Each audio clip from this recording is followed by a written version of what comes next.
Storytelling by Ethel MC. Mahirap lamang ang buhay ni Lloyd. Mangingisda ang kanyang ama at sinusundan na rin niya ang yapak nito matapos makapag-aral ng senior high. Masyadong mahiyain si Lloyd para mag-apply ng ibang trabaho. Nahihiya siya sa kanyang kapwa, mapababae man o lalaki. Natatakot rin si Lloyd na baka mapabilang sa mga taong nakaranas ng diskriminasyon, lalo pa at may kaitiman ang kanyang balat. Ganon pa man ay nagsika pa rin si Lloyd dahil naniniwala siya sa kasabihang nasa Diyos ang awa at nasa tao naman ang gawa. Kailangan lang niyang magsikap ng husto upang makapag-ipon ng pera para mabigyan ng magandang buhay ang magulang. Lalo pa at may plano rin siyang gumaya ng sariling pamilya. Minsan ay dumating ang punto na nais nang sumuko si Lloyd. Ngunit sa tuwing nakikita niyang nahihirapan ang kanyang ama sa kailang hanap buhay, ay mas lalo siyang nagpursige sa pangingisda. Isang araw habang nasa laot si Lloyd, ay bigla na lamang nag-ring ang kanyang keypad na cellphone at nagtaka siya nang makitang ang kanyang ina ang tumatawag. Mabilis itong sinagot ng binata dahil biglang kumabog ang kanyang dibdib. Minsan lang tumatawag ang kanyang ina, lalo pa at alam nitong nasa laot siya. "Nay, napatawag kayo." "Anak, nasa laot ka pa ba?" Ramdam ni Lloyd ang takot sa tinig ng ina, kaya napailing siya. "Nay, relax lang po. Maganda ang panahon ngayon, kaya huwag kayong mag-alala sa akin. Uuwi din ako mamaya." "Anak, hindi. Nasa hospital kami ng tatay mo. Anak, biglang nahimatay ang tatay mo kanina sa bahay, kaya sinugod ko siya rito." Biglang napatayo si Lloyd sa gulat at mabilis na pinaandar ang makina ng bangka. Nanginginig pa ang buong katawan ni Lloyd dahil sa takot. Alam niyang may posibleng mangyari sa kanyang ama, lalo pa at matanda na ito at patuloy pa rin ang paghahanap buhay. Isang oras ang naging biyahe bago narating ni Lloyd ang dalampasigan at basta na lamang iniwan ang bangka kung saan naroon ang mga nahuling isda. Sumakay ng tricycle si Lloyd at agad nagpahatid sa ospital kung saan naroon ang magulang. Walang ibang hospital sa kanyang lugar kaya mabilis lamang itong nahulaan ni Lloyd. Naibaba na kasi niya ang tawag ng ina bago nakapagtanong kung nasaan sila. Pagdating sa ospital, tinakbo na ni Lloyd ang information desk at nagtanong kung nasaan ang kanyang ama. Ngunit bago pa man siya sagutin ng nurse, ay tiningnan muna siya nito mula ulo hanggang paa. "Miss, alam kong madungis akong tingnan pero wala akong oras magpaliwanag sa curiosity mo. Please, nasaan ang tatay ni Store ko?" Seryosong wika ni Lloyd. Oh, sorry. Hindi naman kita dinidiscriminate, sir. Nagulat lang ako sa itsura mo. By the way, nasa ward for adult po ang tatay niyo ngayon. Inakyat na siya kanina lang. Sagot ng nurse na parabang napahiya sa sinabi ni Lloyd. Hindi naman sumagot ang binata at basta na lamang iniwan ang magandang babae at hinanap na ang kwarto kung nasaan ang kanyang ama. Hindi nagtagal ay nakita ni Lloyd ang kanyang ama at ina at mabilis na nilapitan. "Oh, Lloyd anak." "Nay, anong nangyari? Bakit nahimatay si tatay?" "Anak, na-stroke ang tatay mo. Dahil sa init, kailangan natin ng malaking halagang pera dahil may nakita silang pumutok na ugat sa ulo mismo kung saan malapit ito sa utak." "Diyos ko anak, natatakot ako. Hindi ko kayang mawala ang tatay mo. Mamamatay ako kapag mawala siya sa akin." Umiiyak na ang ginang kaya niyakap na lamang ito ni Lloyd.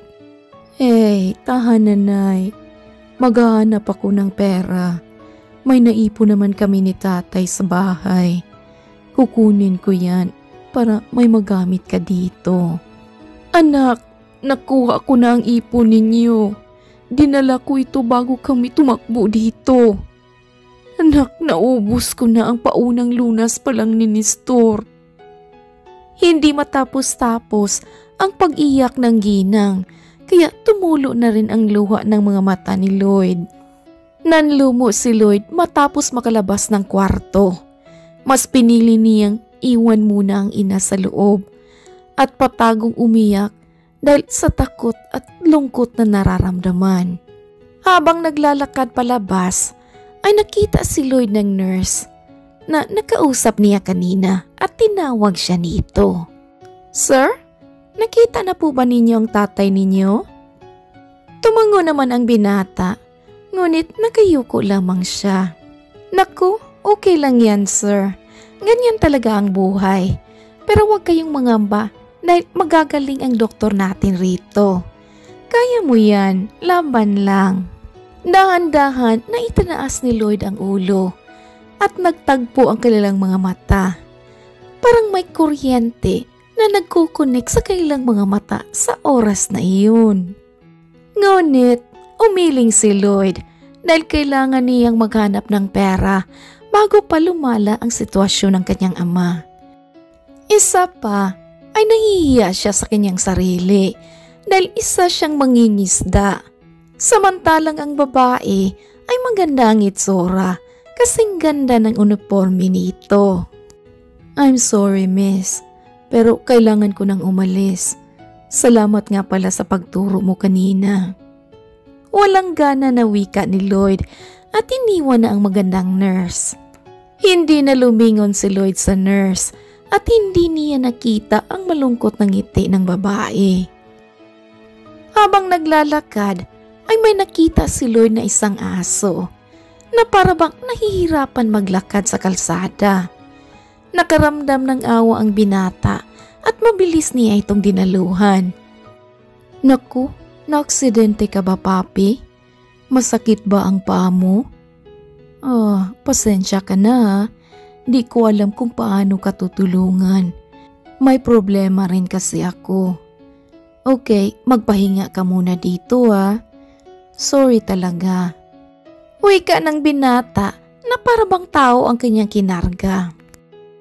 Dahan-dahan niya itong pinaupo sa bangkita at tumalikod para ipagpatuloy ang paghahanap ng pera. Wala pang plano ang binata kung saan maghanap, kaya naisip niya munang umuwi ng bahay at balikan ang bangka upang mabenta ang ilang isda na nakuha. Ngunit bago pa man makasakay ng tricycle ay nagulat si Lloyd nang makita niyang sinusundan siya ng pobreng hayop kahit nahihirapan itong maglakad. Napabuga ng hangin si Lloyd sabay pamewang sa harap ng aso. "Anong kailangan mo? Tulong ba? Kasi parihas tayo. Alam mo bang kailangan ko ng malaking halagang pera dahil mamamatay ang tatay ko kapag hindi ko siya maipagamot. Kaya please lang, huwag kang sumunod sa akin." Ngunit parang naiintindihan siya ng hayop dahil dahan-dahan itong naglakad pero maririnig naman ang malungkot nitong tahol. Parang piniga ang puso ni Lloyd at napailing na lamang. Mabilis niya itong sinundan at walang pagdadalawang isip na kinarga. "Una, sa bahay ka na tumira pansamantala. Baka may maghanap sa iyo ilang araw ang lilipas. For the meantime, ay sa bahay ka muna magpapagaling. Okay, hey, tumigil ka na sa kakatahol dahil kinarga na kita Tumigil naman ang aso at dinilaan pa si Lloyd sa mukha. Napangiti na lamang ang binata dahil gumagaan ang kanyang pakiramdam sa ginawa ng aso. Pagdating sa bahay ay pinakain muna ni Lloyd ang aso at agad naman itong nakatulog.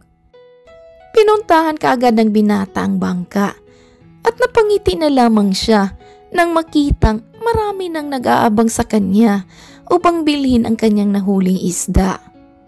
Matapos maibenta ay bumalik si Lloyd sa bahay at nagulat siya nang makitang nakapaglakad na ng maayos ang aso.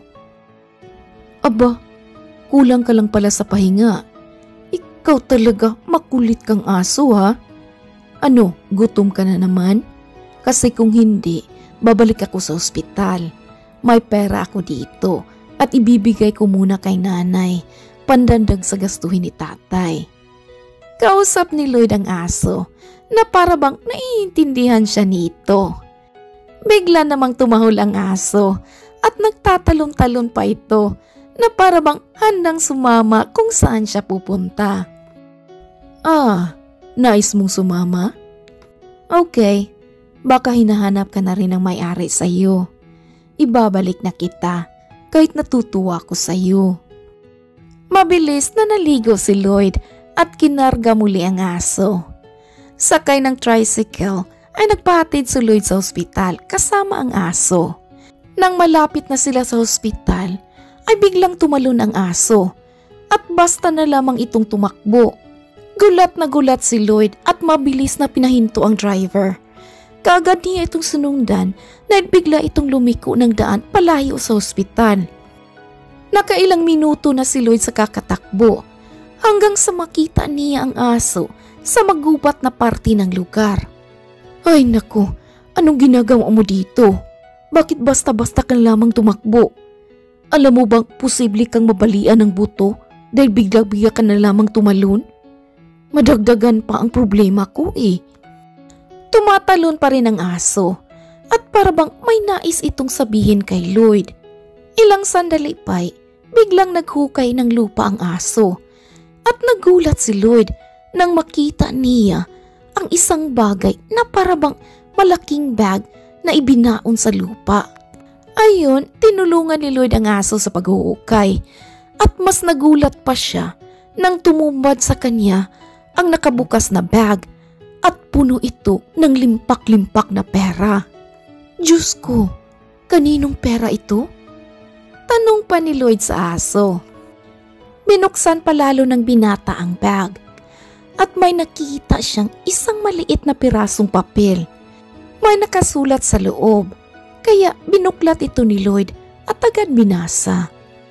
Sa oras na mabasa mo itong sulat ko, alam kong nasa mabuting kamay ang perang to. Pakiingatan ang aking alagang aso na si Snow dahil siya ang dahilan kung bakit mapapasayo ang perang nasa harap mo. Matalino ang aking aso at may tiwala ko sa kanya kung bakit ikaw ang pinili niyang bigyan ng mga pera ko. Kung anuman ang pagsubok na nararanasan mo ngayon, naway matutunan mong lumaban at gamitin ang pera ko. Pagpalain ka pa ng Panginoon. Napaiyak si Lloyd sa tuwa at humahagulhol na niyakap ang aso. Nilibot niya ang kanyang paningin at nagbabasakali na naroon pa ang taong nag-iwan ng pera sa lugar na yun. Ngunit wala ni isang tao ang makita ni Lloyd. Salamat, Snow. Salamat at dinala mo ako dito. Hindi mo alam kung gaano kalaki ang naitulong ninyo sa akin ng amo mo. Hayaan mo, aalagaan kita ng mabuti dahil utang ko sa iyo ang buhay ng tatay ko. Okay, Snow, tara na sa ospital upang magamot na si tatay. Tiyak kong magugustuhan ka niya kapag magising yun. Tumatalon-talon muli ang aso at nagpakarga sa binata. Natatawa na lamang si Lloyd habang naglakad paalis sa lugar, bit-bit ang bag kung saan may laman na pera. Pagpasok sa ospital ay kinausap kaagad ni Lloyd ang kanyang ina at sinabi dito ang nangyari. Gulat na gulat ang ginang sa narinig at palipat-lipat pa ang tingin nito kay Lloyd at sa aso. Ano? Anong sabi mo, anak? Naku, ikaw ba ay nalipasan ng gutom? Sinong maniniwala sa pinagsasabi mo? Anong pera? Anong sulat? Nay, totoo po ang sinabi ko. Katunayan ay pera itong dala ko. Narito sa bag ito ang perang tutulong kay tatay.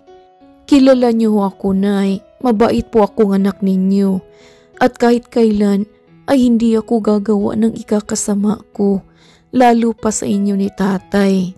Hindi pa rin naniniwala ang matanda, kaya nilabas na ni Lloyd ang pera na lalong nagpapagulat sa ginang. Mahabaging Diyos! Ano itong binigay niyo sa amin? Tanging nasabi ng ginang at napahawak pa ito sa kanyang puso. Nay, may kasama ho itong sulat kamay o. Maniwala kayo sa akin, bigay ito ng mabuting mayaman na tao. Okay, kailangan na nating bayaran ang ospital para maggamot na si tatay. Umiiyak na ang ginang at walang tigil na nagpapasalamat sa taas.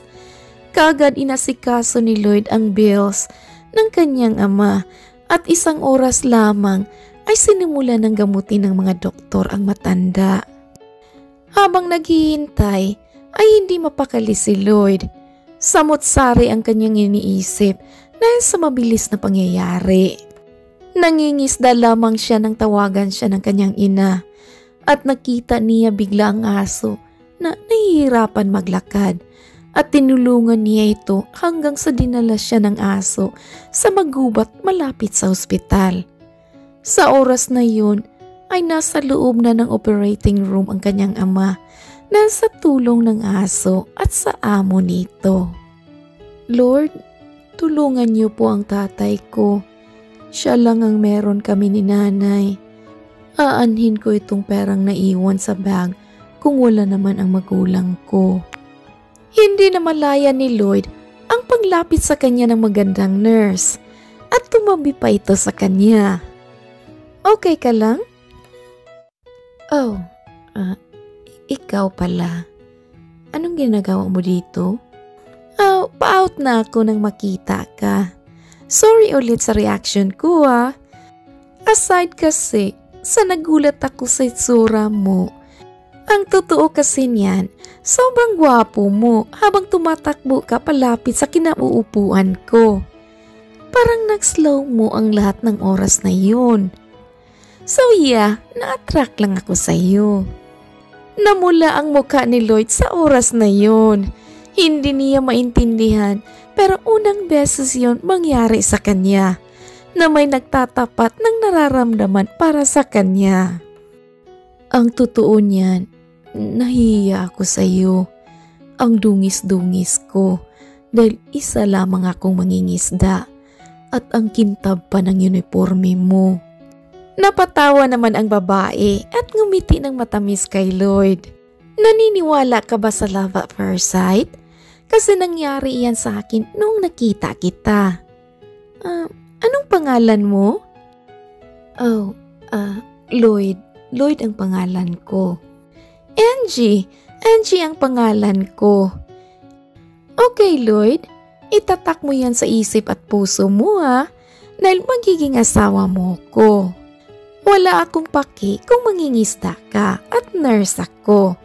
Ang importante, special ang nararamdaman ko sa iyo. Ikaw talaga, hindi ka ba nahihiya sa pagiging vocal mo? Ako tong lalaki, pero parang ikaw ang maliligaw sa akin Natatawang wika ni Lloyd. Well, at least I tried.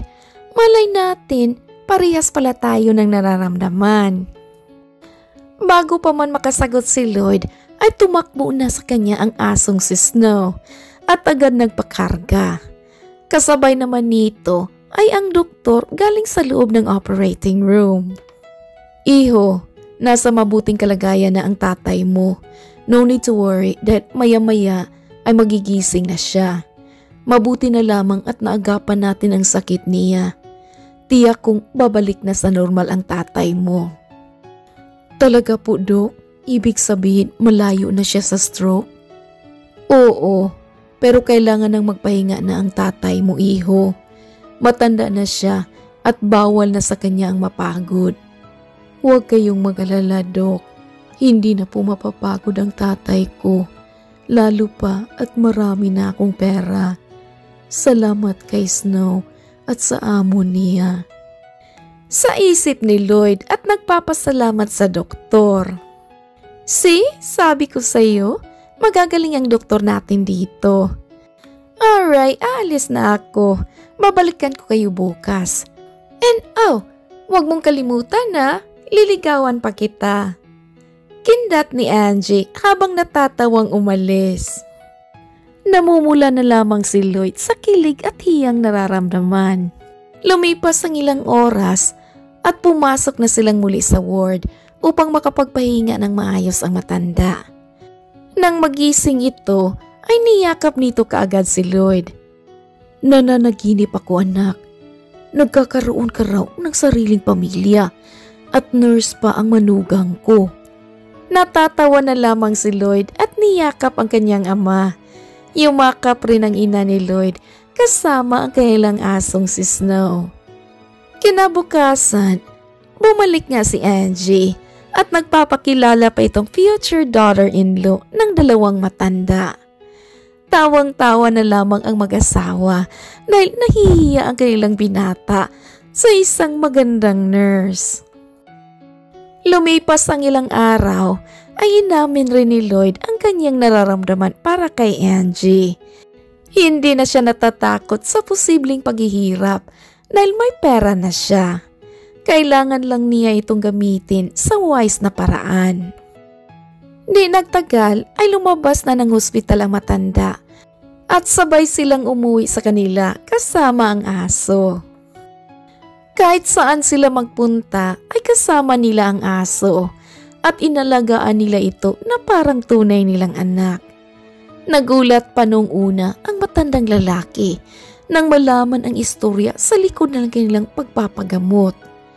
Ganon pa man ay nagpasalamat na lamang ang matandang mangingisda dahil gumamit ng instrumento ang Diyos upang matulungan sila.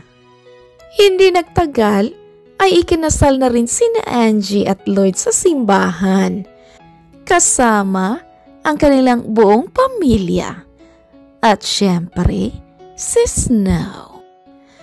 The end.